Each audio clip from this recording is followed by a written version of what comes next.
Okay.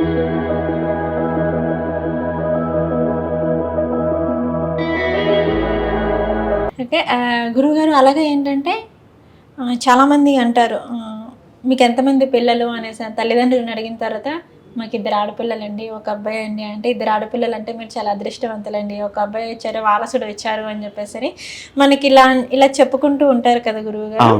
కొడుకుగా మానవ జన్మలో పుట్టాలి అంటే ఏదో జన్మలో ఏదో రుణం మిగిలిపోయి ఉంటుంది, అందుకే ఈ జన్మలో కొడుకుగా పుట్టారు అనేసి అంటారు కదా గురువుగారు. మరి కొడుకుగా కూతురుగా పుట్టడానికి ఏమన్నా రుణ సంబంధాలు ఉంటాయంటారా? ఖచ్చితంగా. రుణానుబంధ రూపేణ పశుపత్ని సుతాలయ అని మనకు పెద్దవాళ్ళు చెప్తూ ఉంటారు. రుణం ఉంటేనే మనం వాళ్ళకు కొడుకుగా పుట్టటమా, వాళ్ళకు మనం కొడుకుగా పుట్టటమా, మనం వాళ్ళకున్నా వాళ్ళకే పుడతాం, వాళ్ళు మనకున్నా మనం వాళ్ళకే పుడతాం. అమ్మాయి కానీ అబ్బాయి కానీ ఎవరైనా సరే. పశువులు అంతే, మనకు రుణం ఉంటే ఇంట్లో ఆవులు, గేదెలు, లేకపోతే మేకలు, ఇటువంటి రకరకాల జంతువులు మనకు ఉంటాయి. రుణం తీరిపోగానే వాటిని మనం అమ్మేసుకోవటమా, లేదు అవి ఎటన్నా వెళ్ళిపోవటమా, లేదు ఈ మధ్యకాలం ఎండాకాలం వదిలిపెట్టేస్తారు, యాక్సిడెంట్ అయి చచ్చిపోతాయి. ఇంకా రుణం తీరిపోయి అది వాళ్ళ నుంచి దూరం వెళ్ళిపోయింది. ఈ విధంగా తప్పిపోవటము, ఏదో ఒకటి రుణం తీరిపోతే ఉండవు మన దగ్గర. పశువు, పత్ని, భార్య, భర్త రుణం ఉంటేనే వాళ్ళు ఒకరికొకరు కలుస్తారు, వాళ్ళకి మ్యారేజ్ అవుతుంది. ఒక అమ్మాయి ఒక అబ్బాయి ఎవరెవరో తెలియదు, సంబంధ మ్యాట్రిమోని అవి ఇవి వస్తున్నాయి కదా ఈ మధ్యకాలంలో, సంబంధాలు చూస్తారు, అబ్బాయి అమ్మాయి నచ్చాడు, అన్నీ బాగున్నాయి, కట్నం అంతా బాగుంది, పిల్లగాడు మంచి చదువుకున్నాడు, జాబ్ చేస్తుంటే పిల్ల కూడా మంచి చదువుకుంది, అది కూడా జాబ్ చేస్తుంది, సో వీళ్ళిద్దరికి పెళ్లి చేస్తే ఇద్దరు జాబ్ చేసుకుంటూ సుఖంగా ఉంటారు. ఇలాంటివన్నీ కూడాను ఈ మధ్యకాలంలో వస్తున్నాయి. సో అలా ఎవరెవరో తెలియని వాళ్ళని కలిపేది కూడా రుణం ఉంటేనే కలుస్తాం. ఎన్నో సంబంధాలు చూస్తాం, అన్నీ కుదురుతున్నాయా? ఎందుకు కుదరట్లేదు? అబ్బాయికి కుదిరితే అమ్మాయికి కుదిరితే, అమ్మాయికి కుదిరితే అబ్బాయికి కుదరదు. రుణం లేదు వాళ్ళిద్దరు, కాబట్టి వాళ్ళు సంబంధం వరకు చూస్తున్నారు, ఏదో ఒక కారణం చేత వెళ్ళిపోతారు. ఎవరికైతే రుణం ఉందో వాళ్ళు పెళ్ళిళ్ళు చేసుకుంటున్నారు. అలా భార్యాభర్తలు కలిసిన రుణం ఉంటేనే కలుస్తారు. సుతులు, పిల్లలు, మీరంటే పిల్లలు, అమ్మాయి కానీ అబ్బాయి కానీ రుణం ఉంటేనే. ఆలయము, మనకు రుణం ఉంటేనే ఆలయం కడతాం. నాకు గుడి కట్టాలని కోరుకుంది, డబ్బులు లేవు, నాకు ఆ కట్టే రుణం ఉంది. గతంలో సగం కట్టి ఆపటమా, లేకపోతే మొక్కుకొని చేయడం, ఏదో సంథింగ్ నాకు రుణం ఉంది. అది ఎలాగో అలా నేను డబ్బులు తెచ్చుకొని 10 మందిని పోగేసి 10 రూపాయలు సంపాదించి ఆ 10 రూపాయలతో ఆలయం కట్టిస్తాను. ఈ 10 మందికి ఆ రుణం ఉంటుంది, అందుకే డబ్బులు వచ్చినాయి, వాళ్ళు ఇవ్వగలిగారు.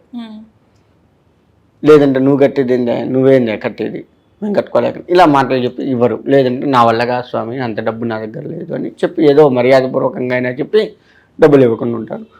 ఆలయం కట్టాలన్నా కానీ రుణం, దానికి మనం రుణపడి ఉంటాం. అది మనకు రుణం కాదు, మనమే దానికి రుణపడి ఉంటాం. ఆ భగవంతుడి ఆలయానికి మనం రుణపడి ఉంటేనే కట్టగలుగుతాం. ఇలా పశుపత్ని సుత ఆలయ చెప్పబడ్డది. కాబట్టి రుణం ఉంటేనే అబ్బాయిలు కానీ అమ్మాయిలు కానీ పుడతారు. వారసుడు అమ్మాయి అయితే ఇంకా మంచిది, ఒక రకంగా లక్ష్మీప్రదంగా చెప్తాం.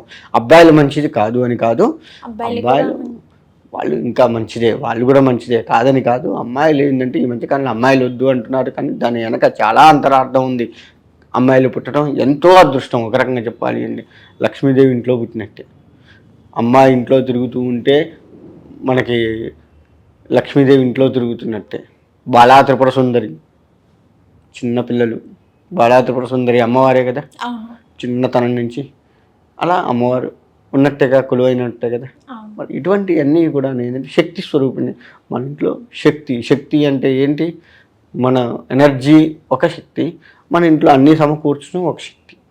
ఇప్పుడు ఆనందం కూడా మనకు శక్తే, అదృష్టం ఉండాలి కదా. మరి అటువంటి శక్తి మొత్తం ఇచ్చేది ఎవరు? అమ్మాయే కదా, శక్తే కదా, అమ్మవారే కదా. అమ్మవారే సాక్షాత్తు మన ఇంట్లో పుట్టి మనకు అన్ని రకాలుగా కలిసి వచ్చేట్టు చేస్తుంది.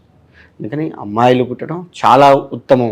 అమ్మాయిలు వద్దు అని అనుకునేంత మూర్ఖత్వం ఇంకొకటి లేదు. అబ్బాయిలు లెక్క వేసుకుంటే ఏంటంటే వంశాభివృద్ధి జరుగుతూ ఉంటుంది. ప్లస్ వాళ్ళని మోక్షానికి తీసుకెళ్తారు. గతించిన తర్వాత మనల్ని మోక్షానికి తీసుకువెళ్ళేవాడు కూడా అబ్బాయిగా చెప్తారు. సో ఇద్దరు మంచిదే, ఇద్దరు ఉండాలి కూడా. ఇద్దరు ఉంటే ఇంకా మంచిది. అబ్బాయి అమ్మాయి ఇద్దరు ఉంటే ఇంకా మంచి, లేదు ఇద్దరు అబ్బాయిలు ఒక అమ్మాయి, ఇద్దరు అమ్మాయిలు ఒక అబ్బాయి, ఇట్లా ఎట్లా ఉన్నా ఎక్కువ తక్కువలు ఉన్నా మంచిదే. అసలు లేరు అంటే ఎవరు వాళ్ళు అసలు ఎవరికి రుణం లేదు, వాళ్ళు ఎవరికి రుణం లేదు. పిల్లలు లేని వాళ్ళు ఉన్నారు, లేకపోతే ఈ పిల్లలు లేని దంపతులు ఎవరికి రుణం లేరు కాబట్టి వీళ్ళకి పిల్లలు లేరు. ఇందా మనం చెప్పుకున్నాం కదా రుణానుబంధ రూపేణ అని.